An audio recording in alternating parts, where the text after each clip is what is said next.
So, chapter 7 for The Great Gatsby is my favorite chapter because things get absolutely out of control and I love it. So, let's start with the beginning. First, the party stop, which makes sense because he was only having the parties so he could lure in Daisy and impress her. She's been lured in, she's impressed. We don't need to have the parties anymore, so they're done. He fires all of his servants, which is very interesting. He's got a couple people still working for him, but they're Meyer Wolfsheim's people, so shady. And the house basically just stops, and it's because he and Daisy want to be alone. So they have lunch at the Buchanan's, and it is the hottest day of the summer. If you've ever had like a day where you're outside the whole day and it's hot and you're crabby, there's a reason. Like, nobody wants to be excessively hot. This is why we like air conditioning. So everybody is, I think, a little bit more tense than usual because of the heat, which is important. Let's see. Nick and Daisy are lunching at the Buchanan's, and Gatsby's there too. And at one point, Gatsby kisses Daisy, which shows that they're not even being careful anymore. So they're in Tom's house kissing. So they're definitely not playing it safe. Pammy walks in. That's the only time we see the daughter. And basically, like, Daisy ignores her. And you can tell there's definitely somebody there taking care of her. But Daisy ignores her, but Gatsby can't. So when he sees her, he's kind of like thrown off, like, oh, that's your daughter. That's your kid. This is your kid with Tom. And I think it's really a poignant moment for him because that line about not being able to repeat the past, that's what we're talking about. You can't undo that. Pammy is here. So I think for him, it was a little bit of a jar to his system that things have changed and he can't ignore that. All right, so we know that Tom knows now. Like, he definitely suspects, he can see what's going on and he's on to it. And he's like, ooh, got it. You are sleeping with my wife. So Tom says, you know what? Let's go get a hotel room in the city. It's hot here. We'll go get some air. Let's go. So Tom decides to drive Gatsby's yellow car, and this is very important for later, but it's noteworthy because it's also a power move, like, oh, I'll take your car and you can drive with my wife. My wife that I suspect that you're sleeping with, you guys can drive together. Who would do that, right? It's a power move. So they stop at the Valley of Ashes to get gas. And that's when we find out that George Wilson is talking about going west. So he says basically, you know, hey, we talked about this car sale. Will you take this car for me? Because I want to go west with Myrtle. He realized something was going on. He finally caught on. And so he wants to leave town. We do see Myrtle kind of up in a window, like she's locked up there. And we see the billboard of Dr. T.J. Eckelberg looming overhead. This all comes into play later, but this is for Tom. He's finding out his mistress is leaving and that his wife is cheating on him. So not a great day for him.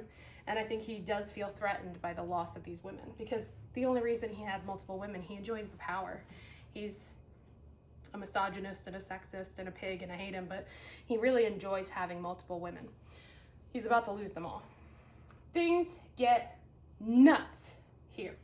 So they get the hotel room and Tom legitimately comes right at Gatsby and is like, hey, what do you think coming into my house and sleeping with my wife? And people are like, dang, and it's great. But basically, Tom makes the accusation. Daisy tries to calm Tom down. Gatsby's pretty straightforward about it. It's out there. He says to her, so Gatsby says, to Tom, she never loved you.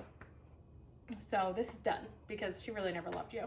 And Tom's like, really? Like, you sure you didn't love me? You know, when they had Pammy and all these other things, they have all these kind of memories. And Daisy reflects and she's like, all right, yes, I did love you once, but not anymore. I love him. And that is really stunning for Gatsby. He's like, excuse me? So that's a difficult thing for him to hear. Again, he's so idealistic and aspirational. Sometimes he's not thinking rationally. So we finally reveal Tom gets the intel. Gatsby is involved in organized crime. He is bootlegging.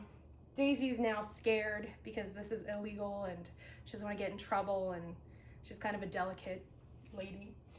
And Tom knows at this point, got him. Like, I won this battle, which I love.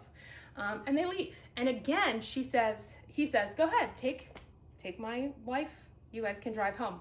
But they switch cars. P.S. Happy birthday, Nick.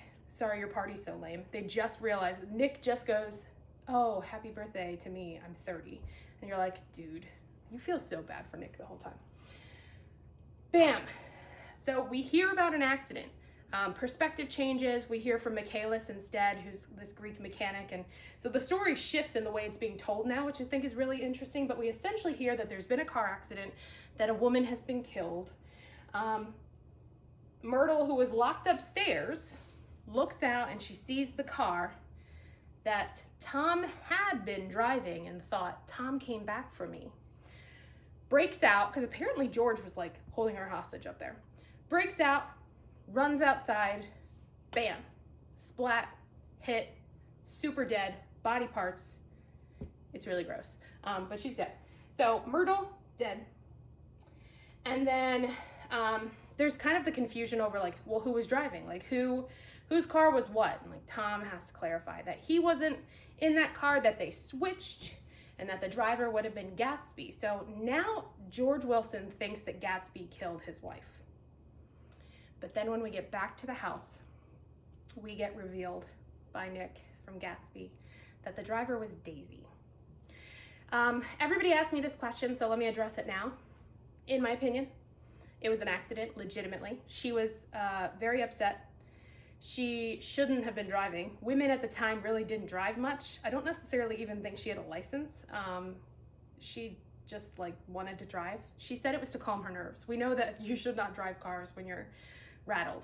And in all the movie versions, I've watched 3 now, she's always just kind of distracted. In fact, usually she's looking at TJ Eckelberg's looming eyes, and then she's just like, oh, and then like he grabs the wheel and it doesn't work out. And none of them infer that she's like, I'm coming for you. So if you're thinking that Daisy is murderous, she's not. She's dumb and apparently a bad driver, but she didn't kill her on purpose. But it's interesting because Gatsby says, well, I'll just take the fall and say it was me. And while he's taking the fall for her, she's inside having fried chicken with Tom and reconciling. So it's very clear who she's going to end up with, even though Gatsby is sitting there putting his life on the line for her. So I think that's where we really see, that's where everybody stands. And that's chapter 7. It's my favorite one.